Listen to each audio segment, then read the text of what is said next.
Yo, yo, yo, the Honora boys are in the building. Lucky Lefty podcast. Sean Davis, that dude, the original Lucky Lefty himself. MALIK ZAIRE, brought to you by Honora Whiskey. HonoraWhiskey.com.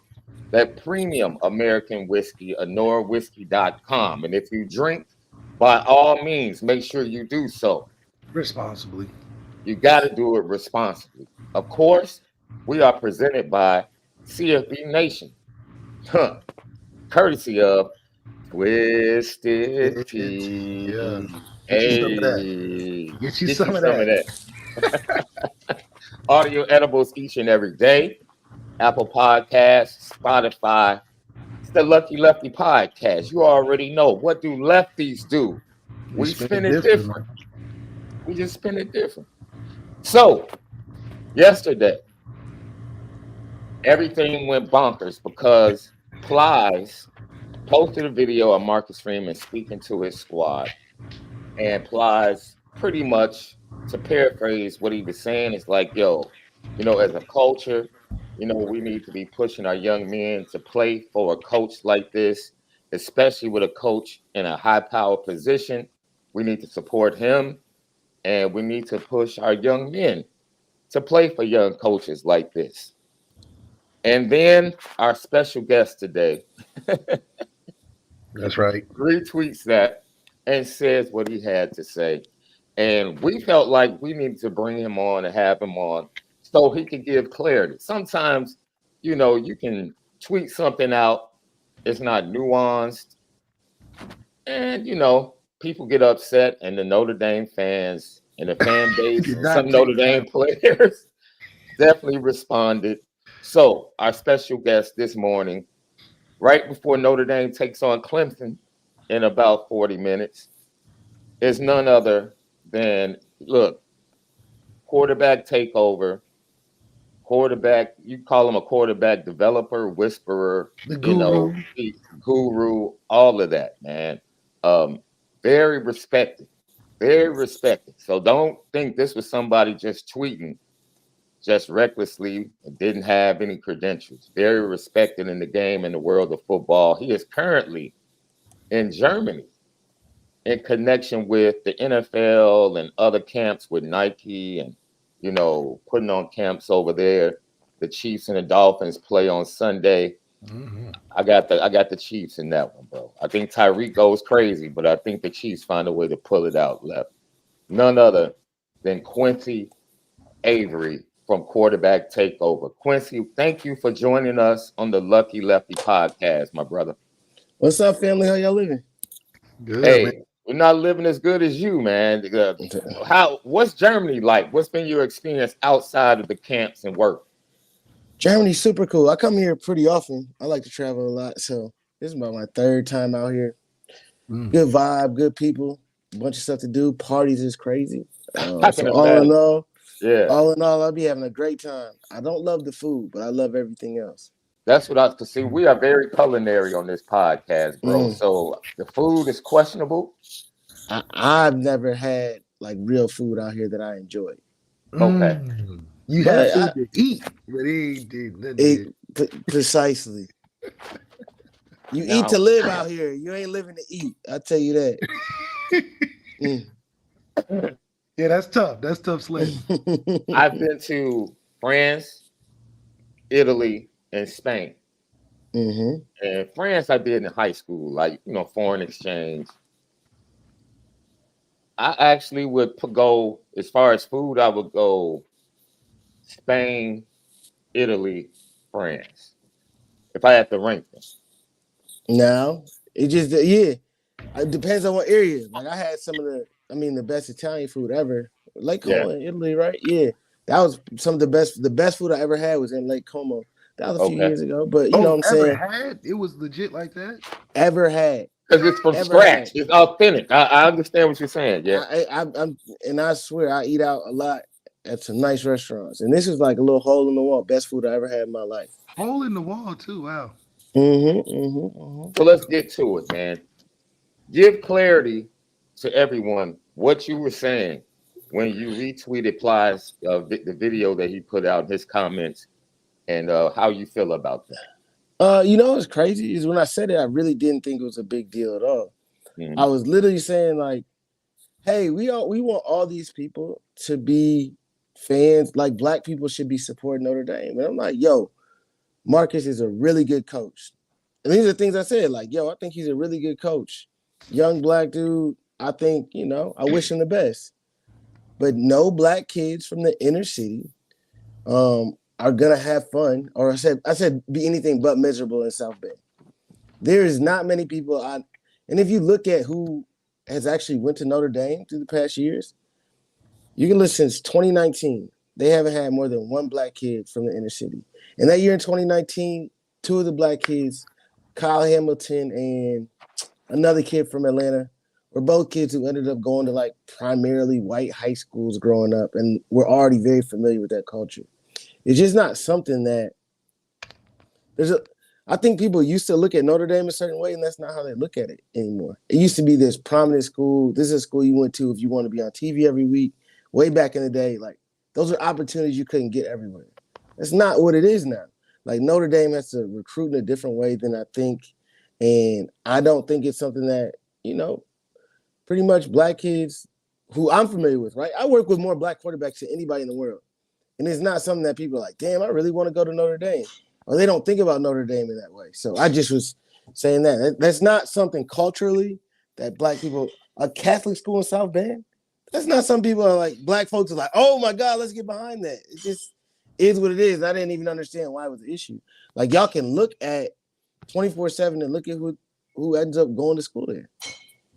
Like, go ahead, Left. Now you say training, you train the most black quarterbacks in the world. Now, obviously, that's one of the top regarded positions in sports. And in regards to Notre Dame, it's still a place where a Notre Dame quarterback is just as important as some dignitaries and presidents from the value of what that position means. I mean, we had 5 primetime games at night, and as a quarterback, that if any of those quarterbacks that you had in Atlanta would for sure want to be in a position like that because of what it could mean. I mean, if you playing Caleb Williams, you playing Louisville primetime, Riley Leonard, you got all these games back to back, Ohio State at night. Those are primetime games that I'm sure you're training your guys to be prepared for. So it still would make it a prominent place even for quarterbacks to want to go to. Possibly for quarterbacks, but I think that you get those same opportunities pretty much anywhere now. We're getting ready to be in 4 conferences. Every school is going to have a bunch of big games on the slate. You from Ohio, right? So your experience growing up is a lot different. When you're in Ohio, you probably look at Notre Dame like, man, this is somewhere that's close to me. Great school. They get to play these places. Kids in the South, kids out West, they don't look at Notre Dame like that. It's just not the same. There's people in the Midwest who see Notre Dame as this spot that I couldn't wait to go to my whole life. That's the only people who look at Notre Dame like that. No one else is like, man, I can't wait to be playing in that Notre Dame USC game. No one gives a damn. Honestly, like they don't care about Notre Dame like that. And that prestige, the way you look at it, and I know that Notre Dame has great alumni, a great school. I got friends who went to Notre Dame.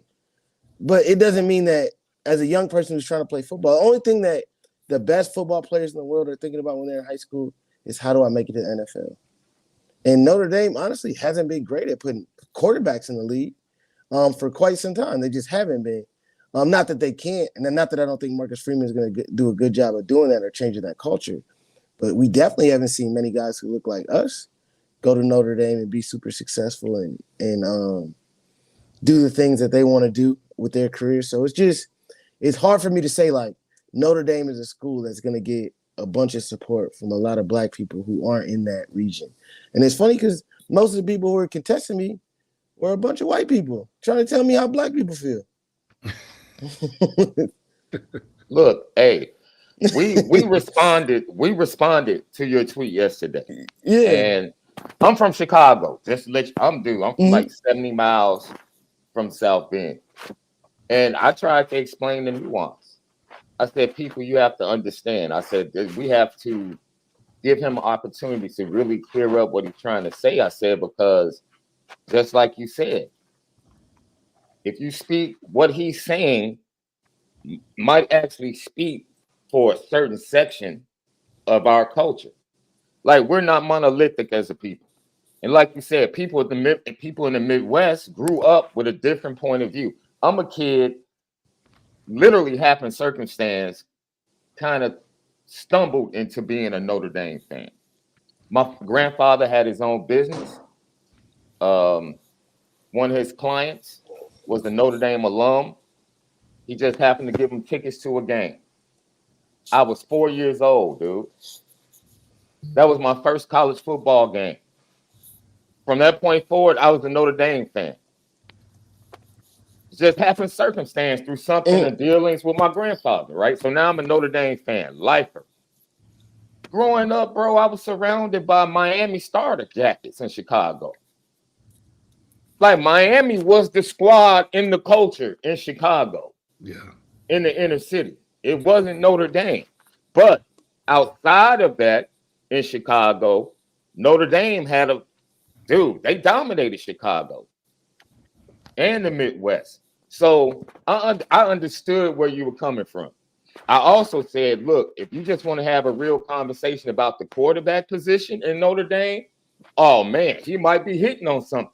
Like because since MALIK, SHAUN, like they just got Deuce Knight. They just got Deuce Knight, yeah. You know, so that's a real conversation we can have. And you know how you brought it up. Like it's not many, young black quarterbacks that you hear from, deal with, that just have this point of view, like, oh, I want to go to Notre Dame. That's a real conversation. I told the people on the podcast, I'm from Chicago.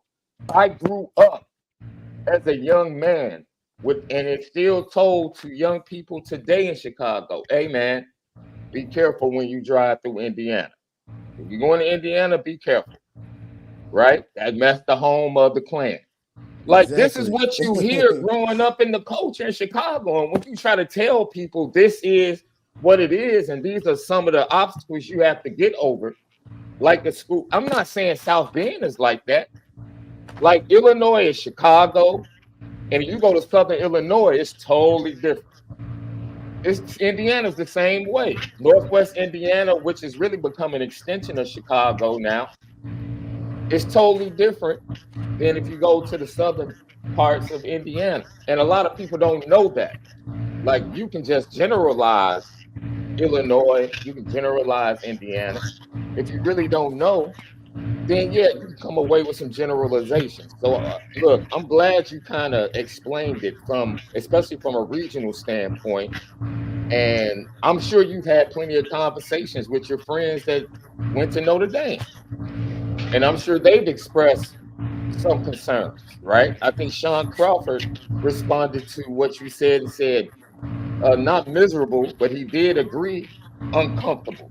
If South Bend can be uncomfortable for young black hell, that's 80% of big time colleges. I'm sure if you asked a lot of your quarterbacks right now, the ones that you train, if they had offers from Notre Dame or Notre Dame was in serious contention for them, that would beat a lot of the offers they got now.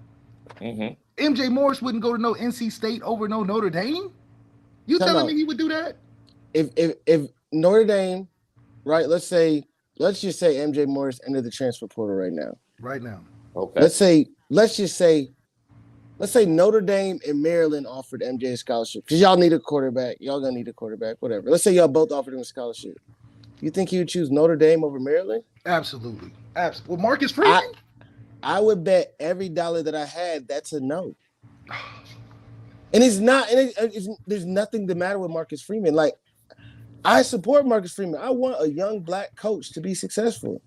I'm just saying the way that people look at it is so much different than I think that the people who are inside and around Notre Dame view that program. Like people there, they view it one way. But right? People who've telling me he would really take Maryland over Notre Dame. There's a allure and luster to Notre Dame that a lot of people who've been around the program really know. Well, I'm saying from a quarterback, you lit. That's it. I'd rather go. You are lit, right? You are lit. I mean, like if you talk about Taylor Williams, top in the country already. They don't care about playing them. They care about going to Mike Locksley develops quarterbacks. They're thinking that more than I'd be thinking about Notre Dame. Like I'm going somewhere where I'm going to get developed as a quarterback. There's That's nothing real. about Notre Dame that makes me think I'm going to get developed as a quarterback. Now, That's that real. perception might change at one point, but that's not what it is right now. And I think that's what people get upset or confused. Because it used to be one way, they think that's what people still think about it today. People aren't fans of Notre Dame like that outside of that community. Like, there's a Midwest region of people who really love Notre Dame. I'm all about that. And I think that's where people get confused. I'm not knocking Notre Dame. I'm a young black dude from the city. I would have never thought that I wanted to go to Notre Dame. When I grew up, Notre Dame was a school that was the antithesis to Florida State, to Miami, to the black schools. Like the schools that were black, Notre Dame was their opponent. I would have never wanted to go there because of that. That's how I looked at Notre Dame. And I think that there's a lot of young black people in the city who feel the same way as I do. And she left. This is why I said we got to get Q on. Because look, dude, we are, when it comes to Notre Dame content, we've had people call us listening to them is like listening to Biz Markie, and like we catch all the racial stuff. It's like it's cool, but we're going to continue to be different. We're going to continue to give a different point of view. No other Notre Dame podcast could go get Q like, yo, let's have this real conversation. And it's a real conversation. And what you're echoing is things that we have said on the podcast. Like, yo, Notre Dame has an NFL problem. Like, it's not, just, and what you just said is I want Notre Dame fans to really understand it. I've had debates with other content creators for Notre Dame, and I'm like, Notre Dame has to stop leading with 4 for 40. You can't always lead with 4 for 40 with every recruit, man. That's not going to work in certain segments of the culture. It just doesn't.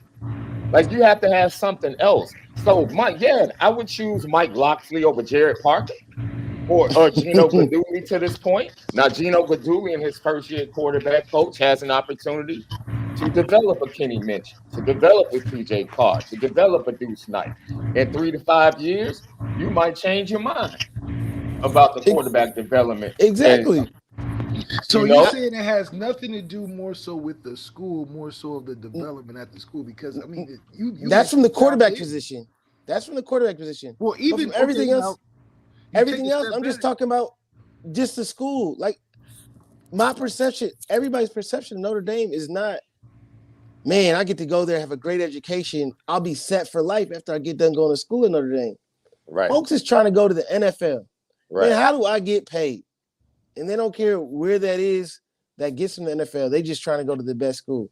There's not many people who are choosing Notre Dame over Alabama, Notre Dame over Georgia, right? That list is a very small subset of people who might be that 4.0 kid whose parents are like, no, that's not the inner city black kid that we talking about. Their parents are not saying go to Notre Dame over Alabama, right? They're not saying go to Notre Dame over any of the schools like the blue blood schools that we grew up with. The guys that y'all and Notre Dame ends up getting are those kids who came from very different circumstances than the kids that I'm talking about going to Notre Dame. And I think that it's hard to build a super talented team without that, right? When you can't get those guys, right, that makes it hard to build a national championship team. When you don't get guys who are just like, I'm just trying to be the best football player. Damn school. Like, yeah, I'm in school. In school, but I'm here to play football. Yeah. You need those guys, I feel like, to win a national championship. Notre Dame's always going to be good, but I don't know if they're going to be able to get those guys again to make them that national championship powerhouse. And see, Notre Dame is always going to be good because guess what? The trenches is the foundation of the game. Notre Dame is always going to produce offensive linemen. That dude, if you're an offensive lineman from anywhere in the country, write it down. Yes. I'm trying to go to Notre Dame. Yes. Them dudes don't often look like the offensive linemen at Notre Dame don't often look like the offensive linemen at Georgia or Alabama. Just look at them. Yeah. They from different places. That's a different subset of kid. You can find talent at that position, both of those places. Right. How much talent you find at a wide receiver though in those spots? It's different. Now I would like to say this because I want to nuance what you said about inner city. When you say inner city, are you talking about the actual school or kids and their background and their family's background? Like, I want you to nuance that so we can really dive in to what you said about the recruiting at Notre Dame. So I think that Notre Dame has an opportunity with those kids who might be from the city, but their parents are like, man, let me get you to this private school out here. Because those parents obviously see things differently than the kid who's from the inner city. His parents like, man, you're going to go to, like, I'm going to use Atlanta. You're going to go to Doug High School. You in the city, that's where you're going to go. Yeah. The kids who are there, you're never going to get. But you're just not going to get them. You might get the kid, and I keep using Atlanta, because this is where Kyle Hamilton from. He's from Atlanta. He's really from Atlanta, but he goes to a private school in the suburbs. That kind of young man, that's the kind of kid you're going to get. He's a very talented NFL, going to be one of the best NFL safeties out there, right? You can get those super talented guys, but it's not going to be the guys who's from the inner city, went to school in the inner city. There was a guy, I forget who it was, who responded to a tweet that I said, the tweet yesterday, and he was like, nah, we can get all those things. There's a bunch of guys that disagree.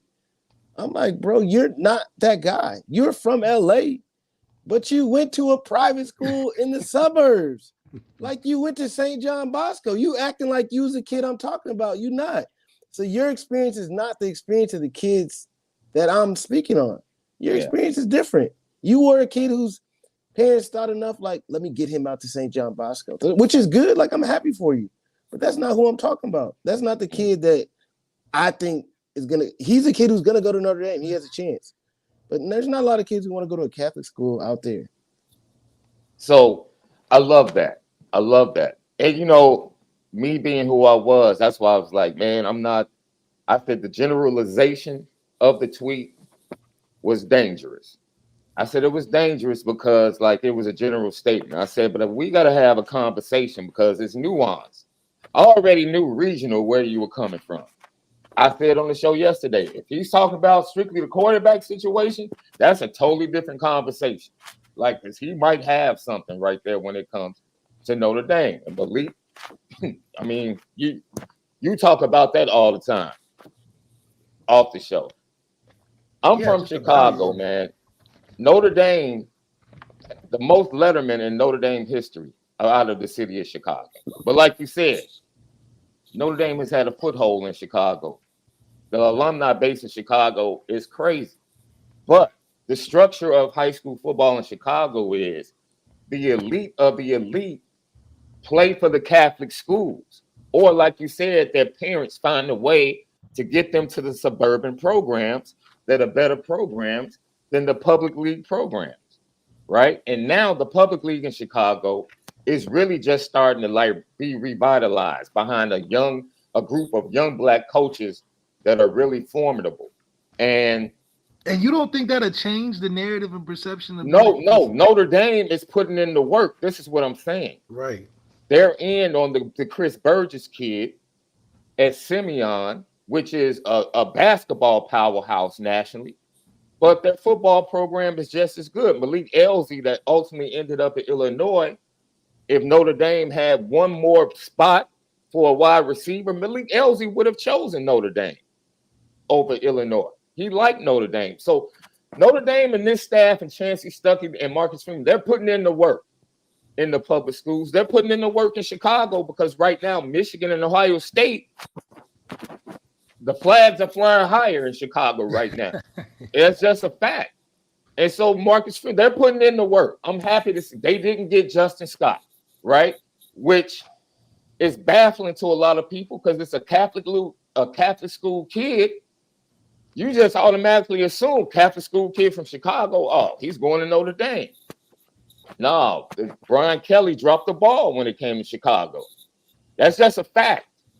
He didn't have a relationship. He didn't give a darn. They lost Carnell Tate because Brian Kelly ignored his mother for 2 straight officials. But every time she went to Notre Dame, he never said a word to her. God rest her soul in heaven. These are facts. Yeah. That's why. These are facts.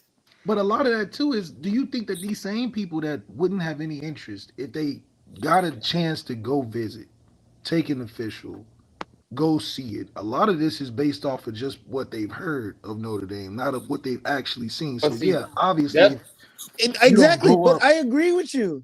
But your perception shapes your reality. People are acting like I'm not even from the South. They're not even thinking I'm gonna go up there. Why do I even want to so it's just see not it? even a thought yeah. to even go up Why do there. I even want to go see that? You know what I'm saying? Mhm. That's what I think. That's where there's so many people who look at Notre Dame, hold it in such high regard that it's hard for them to even imagine that that's how a lot of other people feel. And that's all that I'm saying. That it could change.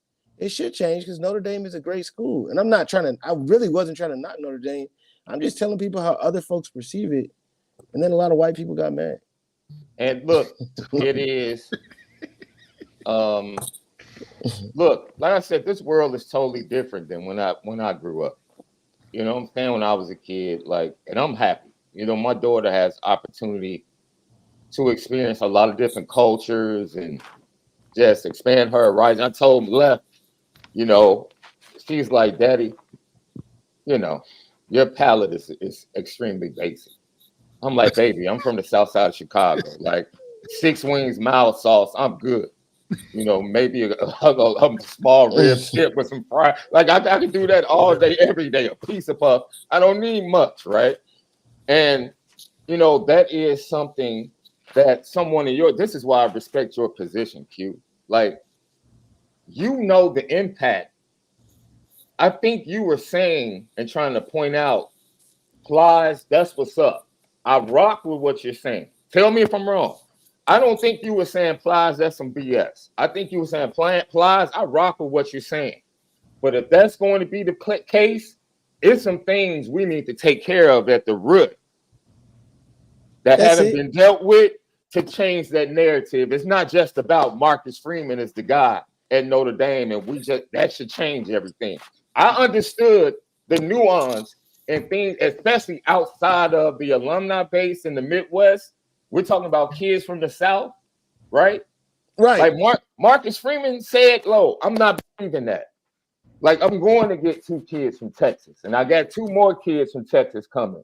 Like, I'm going after Caleb Downs. I'm going after Keon Keeley.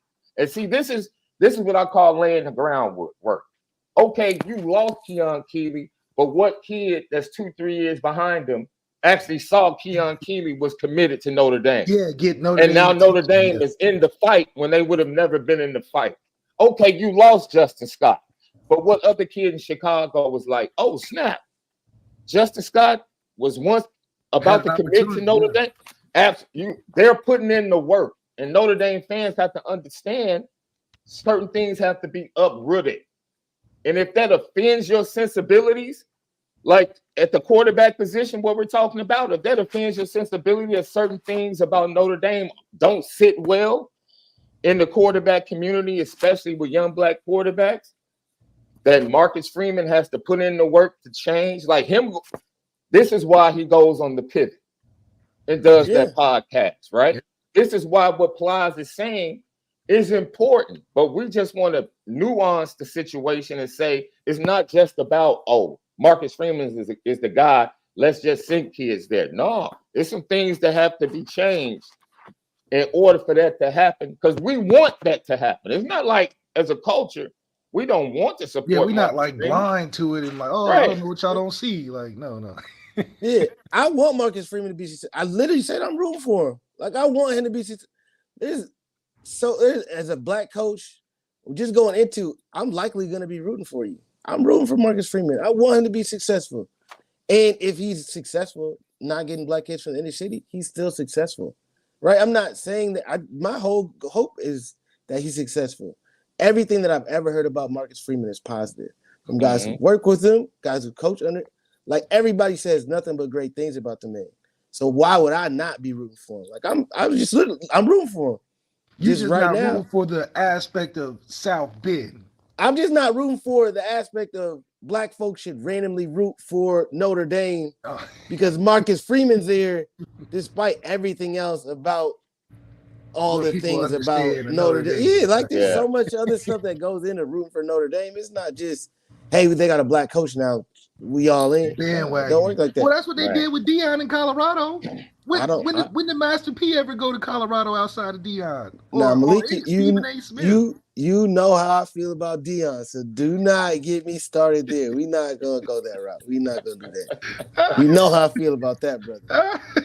Lefty podcast. I don't talk bad about black folks in public much, but he on the list of black folks who I don't, you know. But I do have to ask you though. We have to ask you about the Brady Quinn.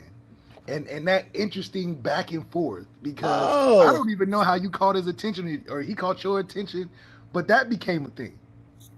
So Brady Quinn someone sent it to me. Like, I don't follow Brady Quinn. Brady Quinn is someone who's been in my DMs so many times saying stupid things. Like when he said something about this CJ. Ain't the first time y'all. No, this ain't the first time that me. Okay, so what's the backstory, right? Yeah, this go way back to a tweet I said about Patrick Mahomes, where I'm literally texting Mahomes about the play. Like, oh, you checked here, you got 0, you checked here. And I tweeted it. And he tried to act like a know-it-all, corny-ass dude. And I'm like, no, I'm literally talking to Mahomes. Yeah, you're actually talking to like, I know all the dudes, and you don't know the dude. Like, I'm cool with them. You don't rock with them like I do. Gang? Exactly. I'm like, no, I'm talking to him. He literally agreed with what I'm saying. That's why I tweeted it. I'm not going to screenshot it, but yeah, we talking. And he's saying, I'm like, man, shut the fuck up. Excuse my language. I don't know which kind of deal you got in pocket. So I told him, like, shut up. Then earlier this year, he's talking about CJ Stroud. I forget what he said, and I told him he was stupid. Like, the things that he says about black quarterbacks are not things that I think you say about other people, whatever. Then he started talking about SHAUN, essentially saying he was faking an injury. So I just tweeted out, told him I thought he was stupid, whatever. Like, that's how I feel about him. And then he said something crazy. I'm like, cool, bro. I just seen you. Like, literally because I'm on the sideline for most college games. Like, I literally was just standing next to you and Urban Meyer. Urban Meyer tried to say something to me. I don't really mess with Urban Meyer. So I'm like, whatever. I was standing next to you. Like, don't act like I'm not going to see you again. Like, I'm going to see you. And I think people take it, and he's like, oh, I didn't see you, whatever. So I left it at that, whatever. You didn't see me. Then he probably got in his little corny dude group chat with a bunch of washed-up quarterbacks, him, Matt Leinart, all them corny-ass dudes. Yeah. And they get together this tweet they think is so cool. Like, we had already stopped talking. He's like, well, why don't we just table the conversation, try to make jokes about the SHAUNs, the situation, the sexual assault, whatever. Cool, whatever. You make that joke. I'm going to see you. Malik, you know me. I'm not, like, we can do all that talking, but I'm going to see you. And I want to make sure you stand on what you're saying when I see you in person. Right? Like, are you going to have that same energy? You saying it now, but the way I grew up wasn't the same way he grew up. You disrespect somebody, you're going to have to deal with the consequences of disrespect. Like, whatever that may be. I'm not, like, you just going to have to stand on whatever you stand on. And if he's at work or whatever, he's at Fox, I'm still going to press you. I don't care if you get your job or not. Like, you're going to have to deal with the disrespect you're putting out there. And that's all I'm telling him. Like, to me, disrespect, once you disrespect somebody, things can go however they go. After you disrespect somebody, it's up. So it's more of a respect thing that I didn't know that there was a previous backstory to it. I thought it was just that's in DMs, right? No one else knows about the shit he's saying in my DMs, right? Right. So he's talking about, I didn't see you. Like, well, you obviously know who I am. You the person who started following me, DMing me, trying to talk about football, and I'm like, bro, I'm not. Get out of here. Yeah, and Left. We've come to understand it's a segment. That's why everything is nuanced. I'm not about to generalize all Notre Dame fans based upon the interaction they had with you yesterday or based upon the way they reacted to the show, right? Because there's a section of Notre Dame fans that feel like, hey, you can't say anything about Notre Dame. Notre Dame is perfect. I don't like it. You say anything negative about Notre Dame, it's stupid. Oh, fine, you stay there. Then it's a segment that's like, yo, open to conversation. And it's like, you know what? Okay, I hear what you're saying. I might not agree with everything, but I hear you. And then there's a segment that's just like, you know what? That is kind of, in a totally different direction. You can't generalize. And I was like, yo, we have to have this conversation because bro is taking unnecessary shots because someone from the culture like me, I even though he said it in this short tweet, I understand the full scope of what he's saying. And I get it because I come from the culture, right? Like it's hard, like Notre Dame fans with the Justin Scott situation. Oh, he just strictly wanted NIL. It could simply be that he's a kid from the west side of Chicago, went to South Bend and was like, nah, I can't do this. It really could be that simple. Could have been that simple. Like the west side of Chicago is different from the south side of Chicago. Like I'm a dude from the south side. I'm like, man, I can't. If I go to the west side to see my grandmother, I'm in and out. I ain't gonna stay long. Right, I ain't staying long. I'm in and out. And west side people are like, yo, the dudes on the south side, they kind of wild. But if that's the mindset, what does it matter? Because if you're gonna do the same thing in Tuscaloosa, be in and out. You're gonna do the same thing in South Bend, be in and out. So what is the crux of why not? If both places are supposed to okay. This goes back to, let's get to the real issue, man. The three positions that are keeping Notre Dame from being elite. Left, we know what it is. Quarterback, wide receiver, and defensive line on the interior. We know, Lee. We know. Whether or not the Notre Dame fan base wants to admit it, we know. The three positions that are keeping Notre Dame from being elite, right?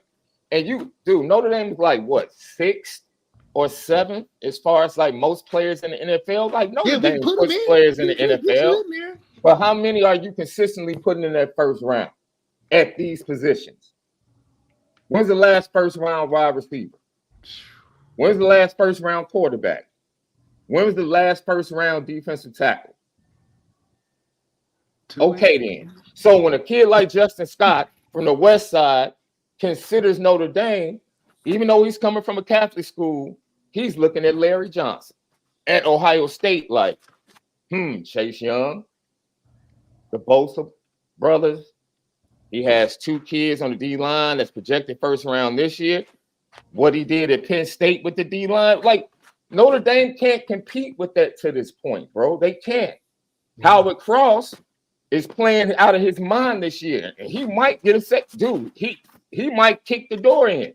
He might make a statement like, okay, Al Washington is whatever you think about Al Washington from a recruiting standpoint. All right, that's fine. You want to crucify him for missing out on Justin Scott, but his resume can't match up to Larry Johnson. It just can't. Like, look, we said this. Arch Manning signs with Texas, right? And everybody was like, yo, Malik Murphy needs to bounce. And Malik Murphy is like, I'm not leaving Sark. That was the business decision. Like, yeah, I could probably go start somewhere else, but I'm not leaving Sark. This dude is my best bet to be developed. He about to get me paid. There's only four or 5 coaches that are even developing quarterbacks at that level, Quincy. And if you think about schools, Western Kentucky and Oklahoma were the last 2 to put the most quarterbacks in the league because of, Bailey Zapp, those guys. But what are you telling your quarterbacks? I don't disagree. I stayed out of that. I stay out of that recruiting conversation. Because if it fails, it ain't gonna be because I told you to go somewhere. So it ain't gonna be your suggestion. I'm gonna provide you with information and let you do whatever you want with it. So that ain't for me. I don't get into that. But I will say I think that it's not just about the development is a piece. Like I'm not saying like development's a piece, but I also think that culturally it's a piece. Like you gotta like that can be real. There's not a lot of just cool people at Notre Dame. There's the athletes, right? How many cool people at any of these big time universities? It's not that many, but you're gonna have more general population Black folks at any other school than I shouldn't say any other school, but most schools in Notre Dame. Of course, I want to be. Think about the football players today. What do? They stay at home. They go to practice. Video games. And they play the game. They don't be outside trying to be class president and get involved in their community. But as a Black dude from the inner city, I at least want an opportunity to meet a Black girl in college. Yeah. Hey. Well. I at least want that opportunity. You ain't gonna meet a Black girl in Notre Dame, and you ain't gonna meet one in South Bend. So good luck. It's social media. You 5 in now. You know about that's your only option. Yeah. I heard the NIL checks ain't big enough to fly him in at Notre Dame. So y'all got this great alumni base. How about this? How about y'all great alumni base who be standing on what y'all stand on, all of my mentions? How about y'all put $25 a month to your collective so y'all can get some damn recruits to fly their girls in? How about that? How about help them find a wife? Oh man, look, that's a whole nother conversation. Man. What's your boy name? That's with Skylar Diggins. That was on the D. football Smith, squad. but that's D. homegrown. Smith. He from South Bend, she from South Bend. You know, he okay, so he wasn't happen missing to be that opportunity. There's the seven black girls who play on the basketball team you got an opportunity with. So good luck, man. You out here, hey, you're clawing. You're really fighting to get one. If you know what I'm saying. Quincy, you're a wild boy. You're a wild boy. Hey, no. Be focused, Quincy. You supposed to be focused on that league, man. You can focus as much as you want. You want a girlfriend. I told people, I said, look, I'm from Chicago. You would have to give me a really big check to relocate to South Bend.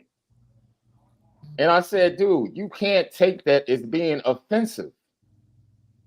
Dude, do you know how fast-paced Chicago is? Man.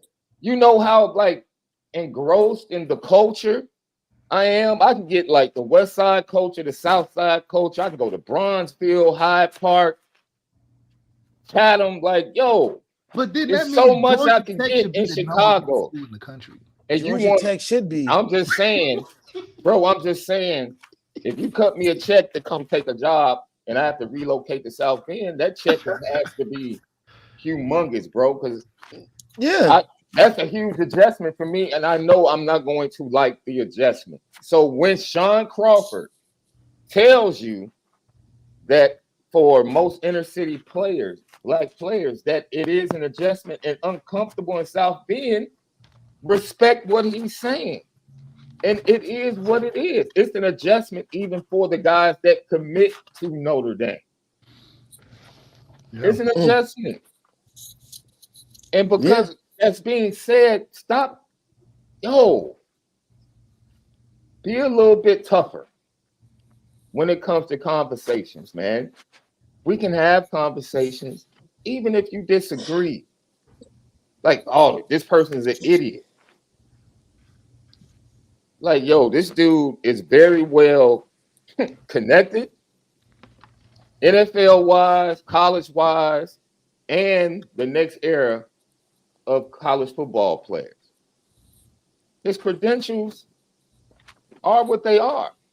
If you don't appreciate or like everything he's saying, that's fine.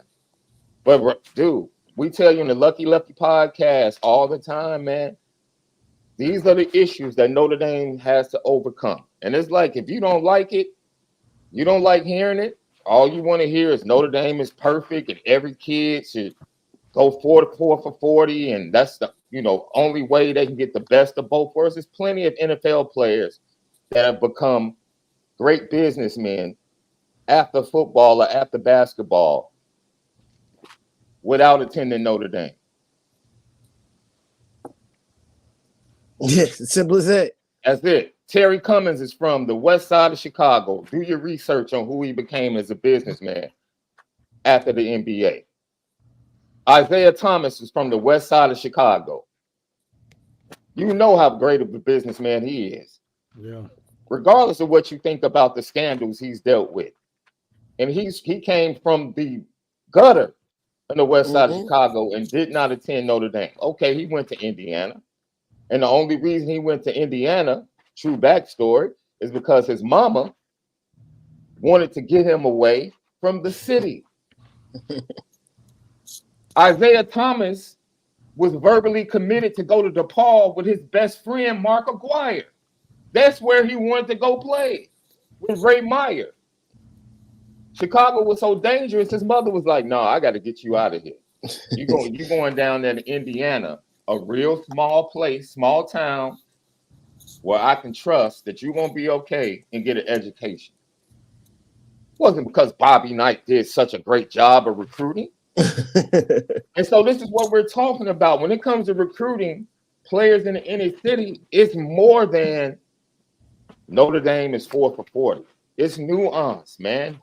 Well, who on your coaching staff do they connect with? Yes, Marcus Freeman is a great head coach. Marcus Freeman is a superstar.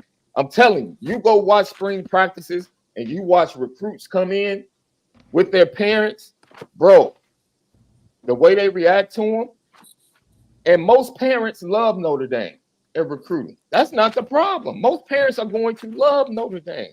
Yeah, that's what I would think. But you have to find a way to connect with the kids, man.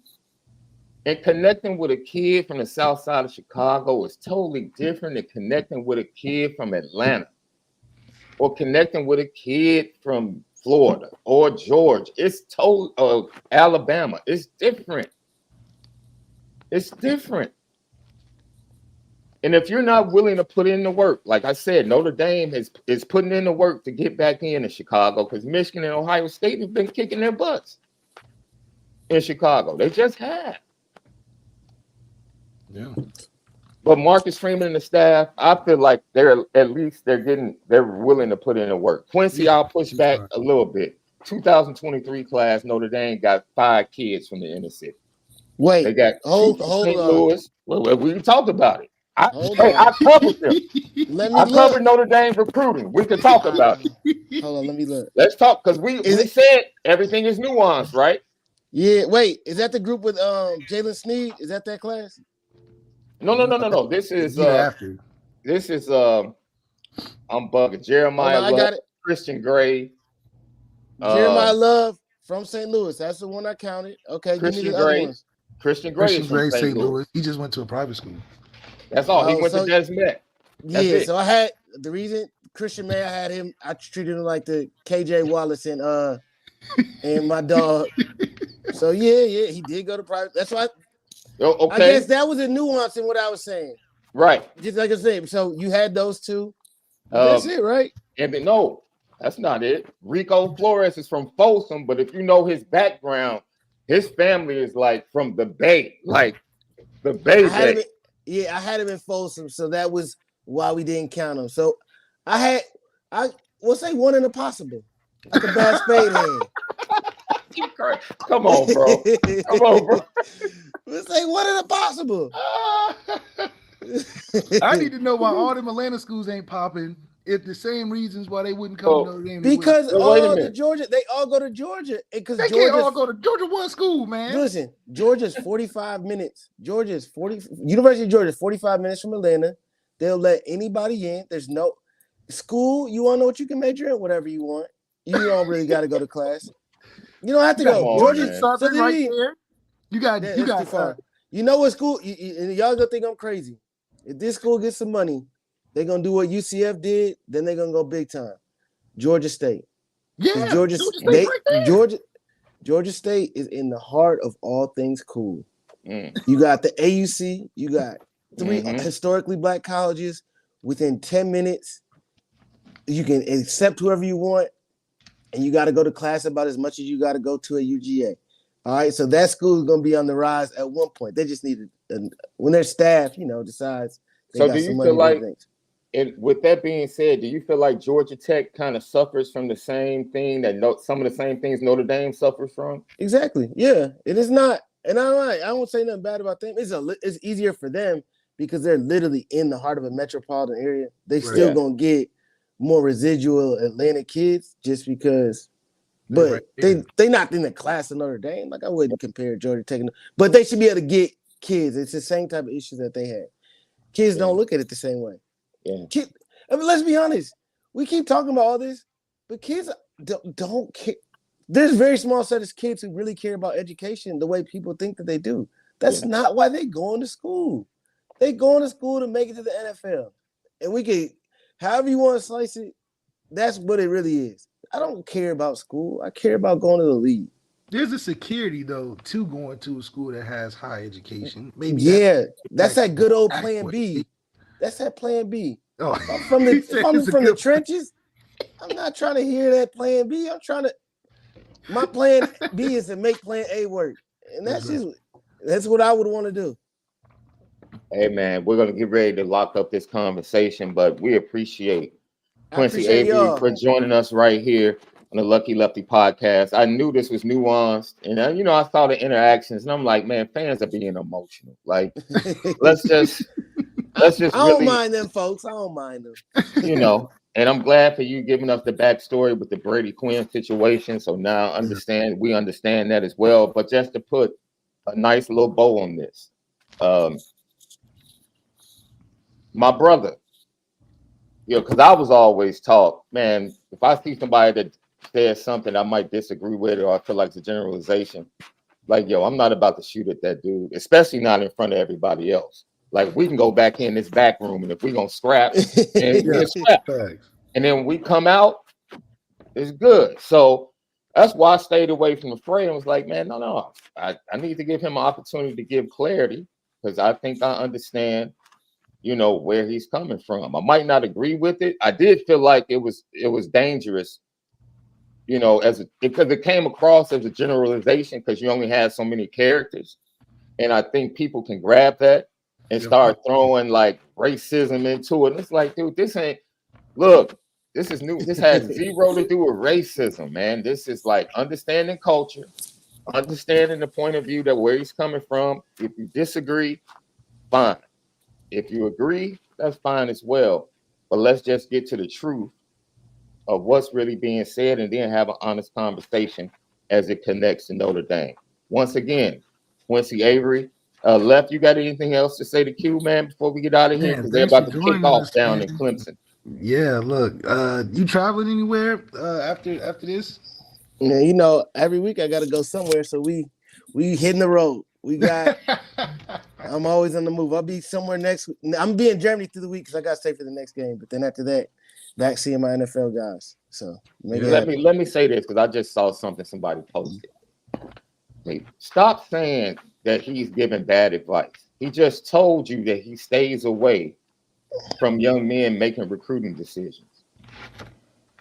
If you want to be mad because he's telling you what young black men, if you're not connected to know what young blacks are thinking, then you might want to listen to those that are connected and know. That's it. That's my advice to you, regardless of what your sensibilities are. If you don't know, open your ears to hear from people that are better connected and that know. That's it. And if that offends you, we're sorry, man. Sorry. No, you can't come in and tell me from outside the culture what hip hop is about. You can't. Just can't do it. You can't. I didn't go to Notre Dame. I can't go tell a Notre Dame alum what Notre Dame is all about. I can't. Now I can tell you what the University of Illinois is about, but I can't tell you. I don't trump you. So have respect when people try to give you some nuanced conversation from the culture. And they're trying to tell you, like, hopefully Notre Dame listens. People, there was a reason Marcus Freeman chose to go on the pivot from a cultural standpoint. He was trying to do something.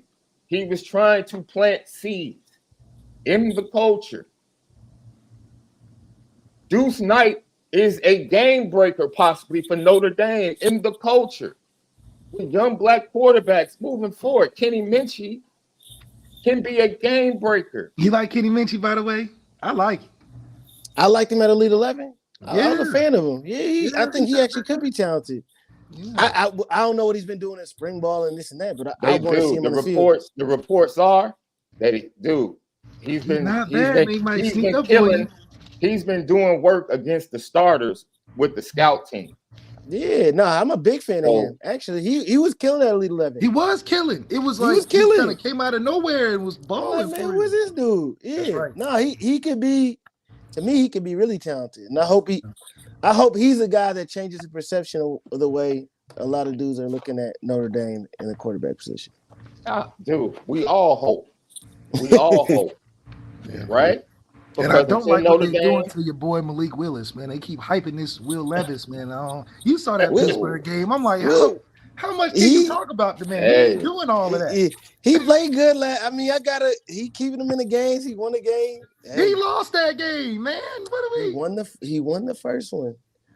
Hey, when Malik gets his opportunity, here's what I say. We can't count on opportunities, but when you get in, you gotta make them opportunities count. Yeah. Right? Yeah. Malik has been in a lot of plays. I mean, a good number of plays, and he hasn't been able to dominate or do something super special. And in my heart of hearts, I think Malik, given the right opportunity, I don't think he was ready last year. He got put in a situation where he was not ready to play in the National Football League. Right. This year, I think if he gets a real opportunity, he will be ready. I thought he started to show some improvements that game. He got hurt, but you only get so many opportunities in this league. Yeah, so the next time he gets one, he got to really he's going to have to do something that makes people understand, like, okay, this is how talented he could be. Because, man, he's special. He got one of the strongest arms I've ever seen. And I've seen a lot of folks, like, he got a cannon. And he acts smart, fast, all those things. So we'll see. And hopefully they give your boy Fields an opportunity, too. They doing him bad up there in Chicago, man.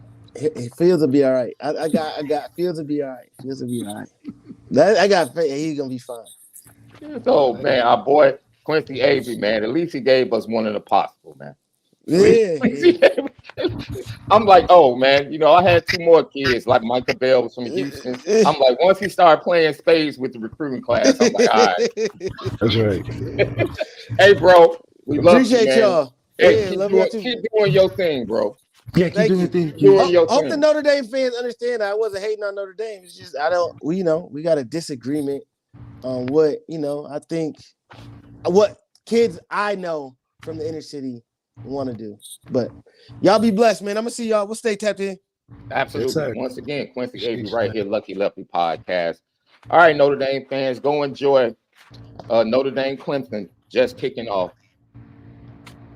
What we tell people all the time, left once again, 6:30 Eastern time on the call, Liberty, La Tech, CBS Sports Network.